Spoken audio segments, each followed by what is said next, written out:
This story, born from personal tragedy, reflects the harsh truths of greed, prejudice, and human worth. It begins with a bitter ultimatum. A woman is forced by her own mother-in-law to divorce, simply so her son can marry a wealthy heiress and elevate their status. Faced with insults, degradation, and selfish greed, the woman does not crumble. Instead, she calmly signs the divorce papers without hesitation and walks away with quiet dignity. Despite being scorned, she maintains her composure and wisdom. Every time she confronts her former mother-in-law or ex-husband, she responds not with tears or pleas, but with logic, evidence, and the strength of someone who knows her true value. Her proud silence becomes the most potent weapon, gradually exposing the pettiness and cowardice of those who once looked down on her. The climax arrives on her ex-husband's wedding day. Amidst joyful faces, when everyone believes she is merely an outsider of a lower class, the surprising truth is revealed. She is not the insignificant person they imagined, but a figure of such stature that even a powerful tycoon must bow his head in respect. That moment is a slap in the face to the arrogance and greed of her ex-husband's family, and a brilliant testament to the truth. A person's worth is never determined by contemptuous glances or material gain. This story is a profound lesson that in any circumstance, a woman must hold on to her pride and independence. For when she knows how to stand on her own 2 feet, she can make the world see her in a different light. On a weekend morning, with a light drizzle misting the windows, I was curled up on the sofa reading a magazine when the door was thrown open with a slam that made me jump. I looked up to see my mother-in-law, Helena, carrying a bright red bag, followed by a flamboyantly dressed young woman. Only later did I learn this was Isabella, the beloved daughter of the Rossi family conglomerate. Helena tossed the bag onto the sofa and, without waiting for me to speak, pulled 2 documents from it and slapped them on the coffee table. The sound was sharp enough to startle the cat downstairs. With her hands on her hips, she glared at me. "Anya, this is the divorce agreement. Sign it. My son Marcus is marrying Isabella. You two are from different worlds. Don't stand in the way of his future." I picked up the papers. They stated a mutual, no-fault divorce with no shared assets. In truth, I had all my personal assets legally protected before the marriage. In 2 years as Marcus's wife, I had never spent a cent of his money, nor had I let him touch my real wealth. To me, this document was worthless. Isabella stood beside her, arms crossed, chin high like a proud peacock. "She's right," she said with a smirk. "Marcus and I are truly in love. The connections my family has can save Marcus 20 years of struggle. You can't give him that." I didn't argue. I took a pen from the drawer, my hand perfectly steady, and signed my name with 2 quick strokes. Placing the pen down, I pushed the papers back toward Helena. "It's done. From now on, please don't involve me in your family matters." Helena was stunned, clearly not expecting me to be so decisive. She had probably imagined I would cry and beg. Isabella's smile faltered for a moment before she recovered. "Well, at least you know your place." I stood up and picked up the small suitcase I had already packed. I had noticed Helena's strange behavior days earlier, constantly talking about sons who had married into wealth, so I had prepared for this. At the door, I glanced back. Helena was examining the signed papers as if afraid I had tricked her. Isabella was on the sofa, texting Marcus with a grin that stretched from ear to ear. I left without another word, closing the door softly behind me. In the hallway, I ran into my neighbor, Mrs. Dubois. "Anya, dear, where are you going?" she asked, holding a bag of groceries. "Marcus and I are divorced," I said with a smile. "I'm moving out." Mrs. Dubois looked shocked, then sighed. "Oh my, I knew something was off. Your mother-in-law has been bragging to everyone that she's found a rich wife for her son." I just waved goodbye and carried my suitcase downstairs. The rain hadn't stopped. I sent a text to my assistant, Leo. "Arrange a temporary residence for me somewhere far from my old apartment." Less than 5 minutes later, he replied, "All set, ma'am. It's in the serviced apartment building you favor. I've sent a driver to pick you up." I put my phone away and waited by the road, my heart completely calm. A marriage built on money was best ended sooner rather than later. The next morning, just as I finished unpacking, there was a furious pounding on my door. I opened it to find Helena, with a reluctant Marcus trailing behind her. The moment she entered, her eyes scanned the room and locked onto the refrigerator. "Anya, that fridge was bought by my family for the wedding. And the washing machine on the balcony, and the microwave in the kitchen, we paid for all of it. Pack them up so we can take them back." I leaned against the doorframe, arms crossed. "Helena, that's not right. At the wedding, in front of all our relatives, you said those appliances were a wedding gift to me. Now that we're divorced, they suddenly belong to you again?" Just then, my new neighbor, Mr. Chevalier, opened his door. "What's all the commotion?" he asked. Seeing him, Helena immediately changed her tune, grabbing his arm. "Mr. Chevalier, you be the judge.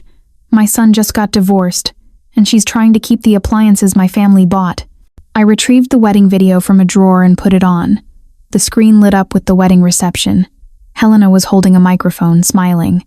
"Today, I'm giving my daughter-in-law a full set of home appliances as a gift, hoping they live a happy life together." Mr. Chevalier glanced at the screen, then back at Helena, frowning. "Ma'am, the video is perfectly clear. Besides, Anya has been your daughter-in-law for 2 years. Even if you bought them, you should let her keep them as a small compensation." Other neighbors peeked out, whispering, "Who demands old appliances back after a divorce? How greedy." I heard she pushed for this so her son could marry rich. Now she's back to bully the old one. Helena's face turned red, then white. She tugged at Marcus. "Son, say something. These are ours." Marcus looked at the floor, mumbling, "Mom, it's not worth much." "Not worth much?" Helena snapped. "That fridge, even used, could sell for a few €100. The washing machine, too. It all adds up." I let out a cold laugh, went to the balcony, unplugged the washing machine, and emptied the fridge onto the floor.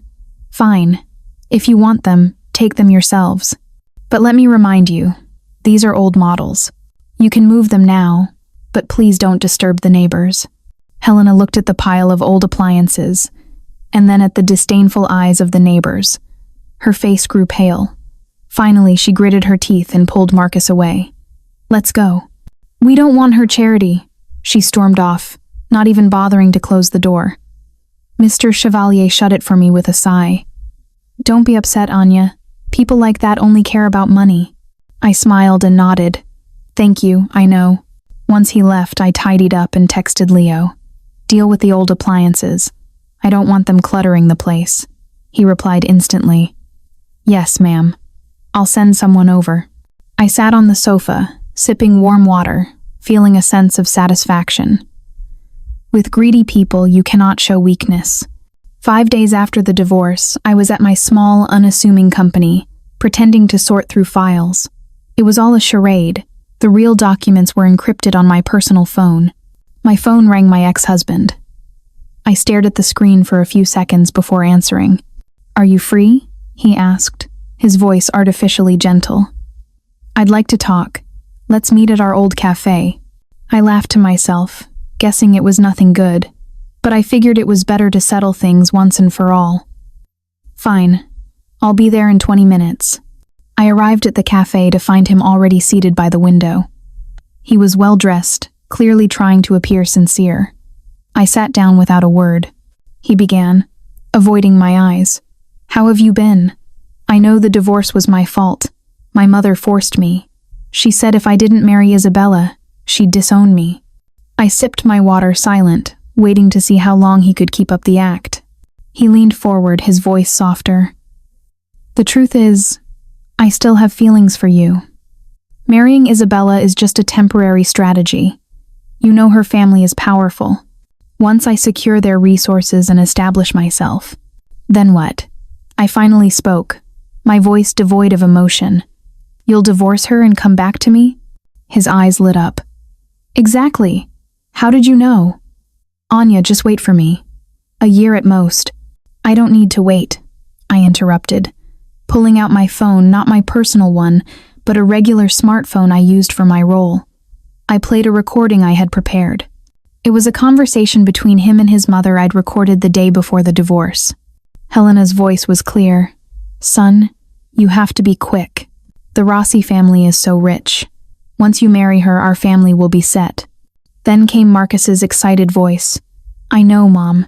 After I divorce Anya, I'll treat Isabella well. Once I get my hands on their resources, like that real estate project, I'll kick her to the curb. A spoiled girl like her is much harder to control than Anya."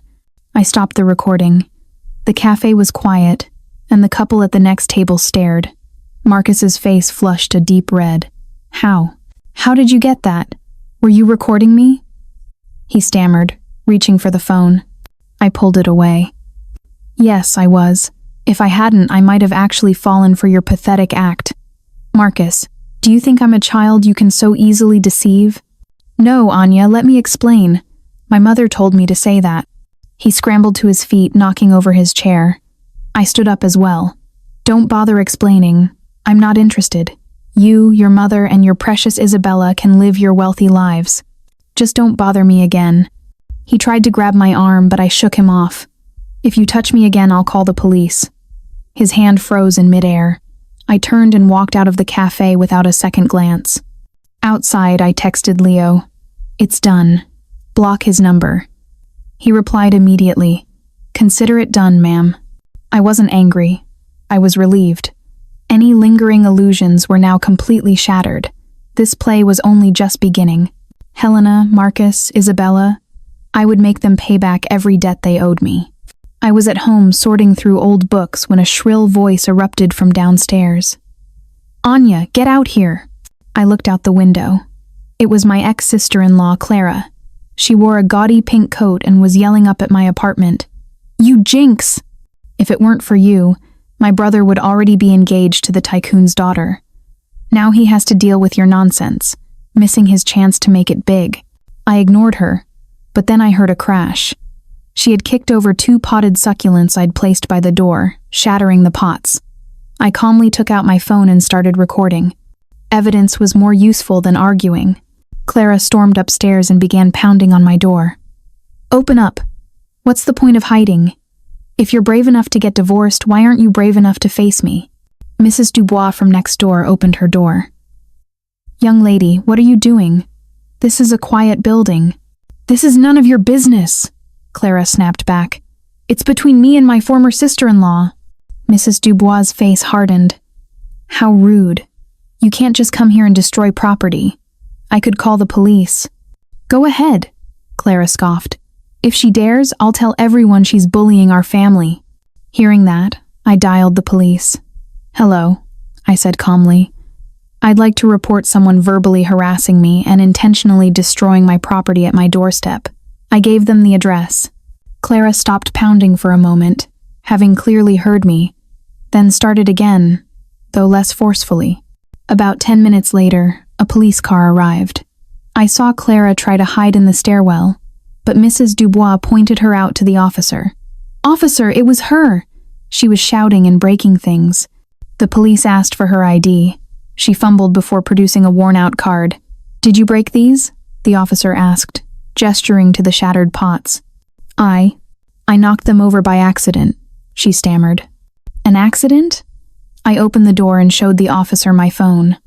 "Officer, this video shows her intentionally kicking them while shouting insults. It's quite clear." The officer watched the video, his expression serious. "Miss, this isn't an accident. It's intentional destruction of property and public harassment. If she presses charges, you could be fined, and even detained." At the word detained, Clara's face went white, and tears streamed down her face. "Officer, I'm sorry. I won't do it again. I was just upset." She looked at me, pleading for help. I spoke to the officer. "Sir, I just want her to compensate me for the pots and promise to never bother me again." The officer nodded. "You heard her. Apologize, pay for the damages, and leave. If we get another call, it won't be this simple." Clara tearfully apologized and pulled a €50 note from her purse. The pots were worth more, but I took the money. "Don't come back," I said. "Next time, I'll press charges." She nodded, grabbed her bag, and fled. After the police left, I cleaned up the mess. My phone buzzed. It was Leo. "Ma'am, I heard the commotion. Do you need me to send someone over?" "No need," I replied. "It's a small matter, already resolved." I felt a sense of peace. Clara's outburst only solidified my decision. Dealing with a family like that was a waste of time. It was better to handle them one by one and move on with my new life. On a Saturday morning, my mother-in-law showed up again, this time dressed in a brand new red dress, her hair perfectly styled. She barged in, a gilded envelope in her hand. "This little rented flat of yours can't be more than 30 square meters, can it? Nothing compared to my son's future home. If you have something to say, please say it. I have to go out soon," I said, placing a glass of water on the table. She sat down, flashing a gold bracelet on her ankle, and pushed the envelope towards me. "Here. My son's wedding is next Saturday. You're invited." I knew she didn't want me there for celebration. She wanted me there as an audience for her gloating. "You know," she continued smugly, "the reception is at the city's most luxurious hotel. 50 tables, each costing thousands. There will be imported wine. It'll be a real eye-opener for you. You'll see what a real life of luxury looks like." "Yes," I said calmly. "I will definitely be there." She was taken aback by my quick agreement, then sneered, "Don't come empty-handed. I know you don't have money, but your gift can't be too small, or it will embarrass my son. I suppose 100 euros will do." "You don't need to worry about the gift, Helena. I know what to do." Seeing she couldn't provoke me, she stood up. "And dress nicely. Don't wear those old rags and embarrass my son." I opened the door for her. "If there's nothing else, please leave. I have things to do." She huffed and left, slamming the door so hard a picture on the wall shook. I opened the invitation. Inside, a photo showed Marcus in a suit, smiling triumphantly, beside a haughty-looking Isabella. I put it away and texted Leo. "Next Saturday, 5 p.m. I'm attending a wedding. Don't let me look bad." Within 2 minutes, he replied, "Understood, ma'am. Dress, car, all will be arranged to your satisfaction." He knew I preferred discretion, but he also knew how to make a statement when necessary. My neighbor, Mrs. Dubois, texted me a moment later. "I saw your ex-mother-in-law. Is she forcing you to go to the wedding?" She was bragging downstairs about how you'd come to witness her son's grand success. How shameless. "It's all right, Mrs. Dubois," I replied. "I'm just going to watch the show." Helena wanted me to be her prop, to feel jealous. She had no idea whose stage that wedding would ultimately become. A few days later, I was at my job at the small company when the receptionist told me a man in a suit was here to see me. He says he's the house manager for Mr. Rossi. So, Isabella's family was doing a background check. "Send him up to the meeting area," I told her. A man in a dark gray suit, with impeccably styled hair, walked in. He scanned the small office with a dismissive air. "Are you Miss Anya?" he asked, standing over me. "I am the Rossi family's house manager. My employer sent me to ask if you are still in contact with Mr. Marcus." His tone was like an interrogation. "We are divorced," I said calmly. "There is no reason for us to be in contact." "That's not all," he said, leaning in. "Mr. Marcus is about to marry our young miss. Our employer hopes you will be sensible and not disturb their lives. After all, you and he are from different worlds. They thought I was some poor office worker who might cause trouble out of jealousy." I smiled internally. "You can rest assured I have no interest in other people's affairs." "It's best if it stays that way," he said doubtfully. "If we find you secretly contacting him or causing a scene at the wedding, the consequences will not be something you can bear." Just then, Leo walked in, looking like a regular employee. He saw the house manager and walked over to my desk. "Cousin," he said loudly, placing a file down. "Here are the documents you asked for." Then he turned to the manager. "And who is this?" "I am the Rossi family's house manager, discussing a private matter with your cousin," the man said stiffly. Leo's demeanor instantly turned cold. "A private matter? My cousin is working. And who are you to dictate who she contacts? A house manager, coming here to throw your weight around?" The manager, stunned by Leo's audacity, sputtered, Who are you to speak?"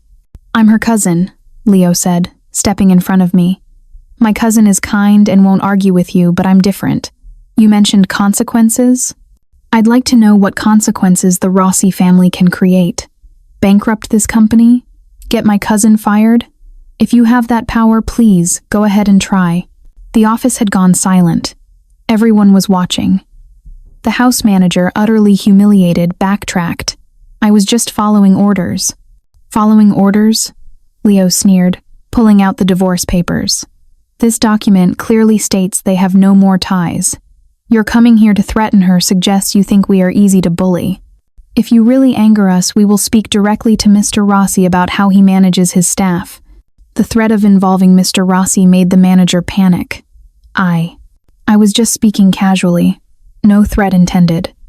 Since Miss Anya is no longer in contact with Mr. Marcus, I will report back. He turned and scurried out, nearly running into the doorframe, to the amusement of the entire office. Leo looked at his retreating back and called out, "Take care, and next time you want a private conversation, make an appointment." Once things settled down, Leo leaned in and whispered, "I've had someone monitor the Rossi family. If they bother you again, our lawyers will contact them directly. As for the wedding, everything is arranged. They are in for a surprise." I nodded. The more they investigated and threatened, the more they revealed their own insecurity. In just a few days, I would show them what different worlds truly meant. The day before the wedding, Leo brought the attire. A bespoke, deep champagne-colored gown from Italy, elegant and understated. The fabric was a soft silk blend that shimmered subtly under the light. With it came a set of discreet but exquisite pearl jewelry, a family heirloom of my mother's, he explained, and a simple black satin clutch. The car would be a black Maybach with civilian plates, driven by a trusted family chauffeur. The next morning I dressed. The gown fit perfectly. I tied my hair in a low ponytail and put on the pearl necklace and earrings. As I left my building, the black car was waiting. Leo, already there, opened the door. "Anya, where are you off to?" a voice called. It was Mrs. Dubois looking at me, then at the car, in astonishment. "My dear, you look absolutely stunning today. That dress is so elegant. And this car, is it from a relative?" "I'm attending a friend's wedding," I said with a smile. "The dress is borrowed, and a friend is giving me a ride." Other neighbors gathered around, admiring my outfit and the car. "Your friends are very kind, Anya. You look more beautiful than a movie star." I thanked them and got into the car. As we drove off, I could see them in the rearview mirror, still chattering excitedly. The contrast between their perception of me as a poor office worker and the reality of today must have been quite a shock. In the car, Leo informed me that the wedding hall was already filling up. "I've told the staff that if anyone asks, you are a friend of the groom." "Good," I nodded, leaning back. "Stick to the plan." The car pulled up to the hotel. A red carpet stretched from the entrance, flanked by staff in pink uniforms. The scene was grand, but nothing compared to the galas I had attended with my family. This, however, was clearly the pinnacle of splendor in Helena's eyes. As I stepped onto the red carpet, a shrill voice cut through the air. "Well, well, if it isn't my former daughter-in-law. I can't believe you actually came." It was Helena, draped in a purple dress, a gold pin at her collar. Beside her was Clara, her face caked in makeup. Helena looked me up and down. "You clean up nicely, but that dress, it looks rented, doesn't it?" I ignored her and handed my invitation to the receptionist, who smiled politely. "Ah, Miss Anya, please, come in." Seeing the staff's courtesy towards me, Helena's face soured. She pulled the receptionist aside and whispered, "Don't give her a good seat. Put her in the back corner, near the kitchen. She's not on our level." The receptionist looked uncomfortable. I simply smiled. "The corner is fine. It's quiet." I walked into the opulent hall, shimmering under crystal chandeliers. A massive wedding photo of Marcus and Isabella hung on the main stage.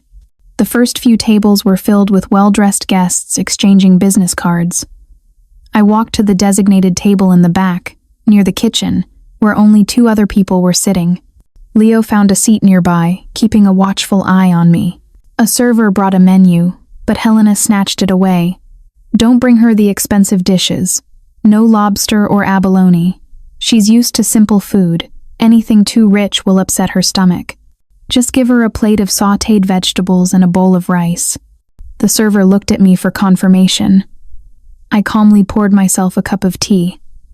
That's fine, just as she says. Helena, annoyed by my lack of reaction, sneered. Don't feel bad. It's not that I'm being cheap, but you're no longer part of this family. You can't just take advantage of us. Look at the front tables. All friends and family of Mr. Rossi. You can't compare. I ignored her and watched the stage. Eventually, feeling she'd made her point, she walked away. Soon, Marcus and Isabella began making their rounds. As they approached my table, Isabella stopped. Marcus, who is this? Why is she sitting here? Marcus looked away awkwardly. Just an old acquaintance. Isabella sauntered over, deliberately flashing a diamond necklace. An acquaintance? Why aren't you at a main table? I suppose you didn't get a formal invitation. Not everyone is suited for a place like this. I looked up at her and smiled. It's nice here. Quiet. I can watch you greet your guests without being jostled. Her face tightened. Before she could retort, Helena rushed over. Isabella, darling, don't waste your breath on her. Let's go greet the important guests. She shot me a glare. You just sit here quietly and don't embarrass us. I said nothing, just raised my teacup in their direction as they walked away. The music swelled, and the MC welcomed the bride and groom to the stage. Helena stood at the side, wiping away tears. My son has finally made it, she murmured, marrying a tycoon's daughter. We're going to be rich now. I glanced at my watch. Mr. Dubois would arrive in 10 minutes. Then, this glorious wedding would become Helena's nightmare. Just as I took a sip of tea, a hush fell over the entrance. It was Mr. Dubois, the CEO of a tech giant my family's corporation had partnered with for 5 years. He was dressed in a custom-tailored gray suit, exuding an aura of quiet power. Isabella's father, Mr. Rossi, rushed to greet him, his face beaming. Mr. Dubois, what a surprise. I would have met you at the gate. Mr. Dubois barely acknowledged him, his eyes scanning the room. I tried to look down, not wanting to reveal myself so soon, but his gaze found me and locked. He ignored Mr. Rossi's chatter and strode purposefully in my direction. The noise in the hall died down until there was near total silence. Everyone watched as this powerful man walked past the main tables, past the bride and groom, and stopped directly in front of me. Then, he bowed. Not a polite nod, but a deep, respectful bow of nearly 30 degrees. His voice, though quiet, carried through the silent hall. Miss Anya, I've been looking for you. I've brought the revised proposal for the tech park project you mentioned. I was hoping to discuss it with you. The 2 words, Miss Anya, hung in the air. The MC on stage dropped his microphone with a thud. My teacup remained steady in my hand. I set it down slowly. Mr. Dubois, what a coincidence. I'm just here as a guest. We can discuss the proposal after you're finished here. He straightened up, looking apologetic. Then his eyes fell on the untouched plate of vegetables and the empty glass beside me. He didn't need to ask to understand I had been deliberately slighted. Suddenly there was a crash. The wine glass in Isabella's hand had fallen, splattering red wine on her white dress. Her face was ashen. Miss Anya. Which Miss Anya? She whispered. Marcus stood frozen, staring at me, then at Mr. Dubois, mumbling. But aren't you just an office worker at a small company?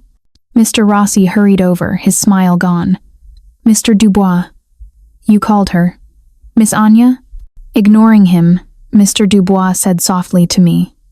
Miss Anya, if anyone has treated you poorly, you need only say the word.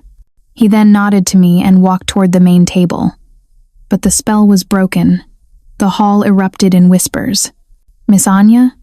Could she be the Anya of the Mayfair International Group? The wealthiest family in the country? Mr. Rossi was just bragging about his connection to Mr. Dubois. It turns out Mr. Rossi was just... Dubois came for her. What fools. They treated a true titan like a poor clerk. I listened to the murmurs and took another sip of tea. At the main table, Helena was frozen in her chair, her face paler than Isabella's.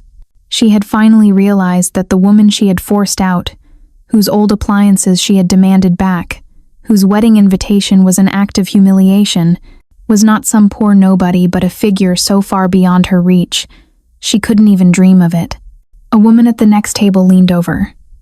"Miss, are you really that Miss Anya? That old woman was just telling us her son dumped you because you had no status." I just smiled. "You should watch the ceremony. You don't want to miss the best part." The wedding music played on, but no one was listening. All eyes were on me. Marcus and Isabella stood on stage like two puppets, their smiles gone. The wedding that was meant to be their moment of glory had become the perfect stage for my vindication. Mr. Dubois' bow had stopped the entire event cold. Isabella's face was a mask of disbelief. Marcus stood speechless, but it was Helena who reacted most dramatically. With a soft thud, she collapsed to the floor, her cheap gold-plated earrings scattering on the carpet. She stared at me, her face ghostly white, muttering, "Impossible. You're an office clerk. You can't be Miss Anya. Impossible." Marcus, snapping out of his stupor, rushed toward me, forcing a smile that was more grotesque than a grimace. "Anya. I mean Miss Anya." I simply raised my hand, a small gesture that stopped him in his tracks. "You should help your mother up. It's not good for her to be on the floor at someone else's wedding." My voice was calm and detached. Helena suddenly scrambled to her feet and lunged toward me, her hands outstretched. "Miss Anya, I was wrong. I was blind not to see. Please, forgive me. Marcus still loves you, he does. We'll get a divorce. You two can get back together." I stepped back, avoiding her grasp. The guests whispered among themselves about her shameless reversal. Isabella, finally finding her voice, shoved Helena aside and screamed at me, "You did this on purpose. You knew who we were and pretended to be poor just to test us." I ignored her completely and turned to Mr. Dubois. "Shall we talk somewhere quieter? It's a bit loud in here." He nodded, and we walked toward a private lounge, leaving the chaos behind. In the lounge, I finally drank my tea. "Miss Anya, Mr. Dubois said with a smile, "Your act of playing the pauper fooled everyone." "It wasn't an act to fool them," I said calmly. "I just wanted to marry someone who wasn't after money. I was wrong about him, but this way, it saves me future trouble." "Indeed," he agreed. "A family driven by profit is best cut off early." "What do you plan to do about Mr. Rossi?" Before I could answer, there was a knock. Mr. Rossi entered, pulling Isabella behind him. His suit was rumpled, his forehead beaded with sweat. "Miss Anya, I am so terribly sorry for the disrespect. It was a misunderstanding." He gestured to his daughter. "This foolish girl. She will apologize." Isabella, her eyes red, mumbled an apology for stealing my ex-husband. I looked at Mr. Rossi. "You didn't come here just to apologize, did you?" He presented a gift bag. "Miss Anya, a small token, about the 3 projects we discussed. I believe we can sign the contracts now. We will, of course, offer you the most favorable terms." I didn't take the gift. "Mr.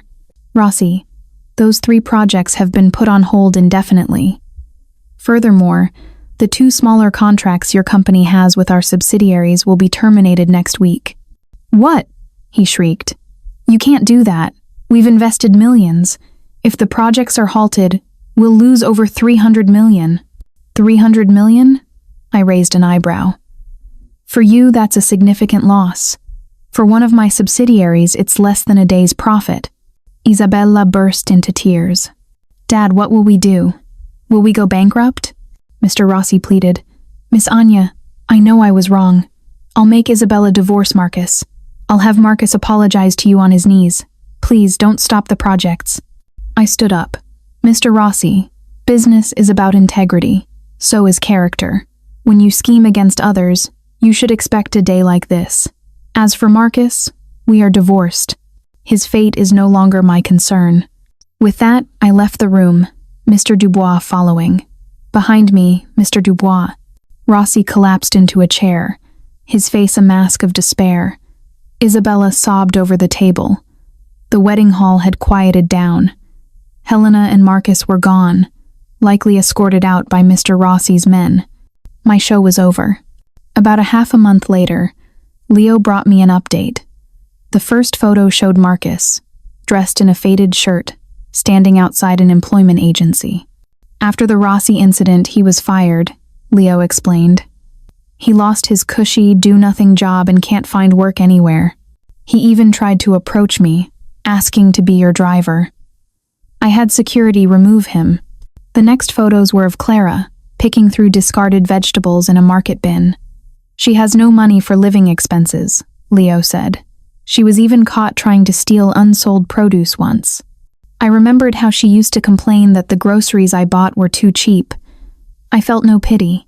A few days later, Leo told me Marcus and Clara had run into each other on a rainy street. He was soaked, eating a stale bun. She was carrying half a bag of bruised potatoes. "This is all your fault," she had screamed. "If you hadn't divorced Anya, would we be in this mess?" "My fault?" he had yelled back, throwing his bun into a puddle.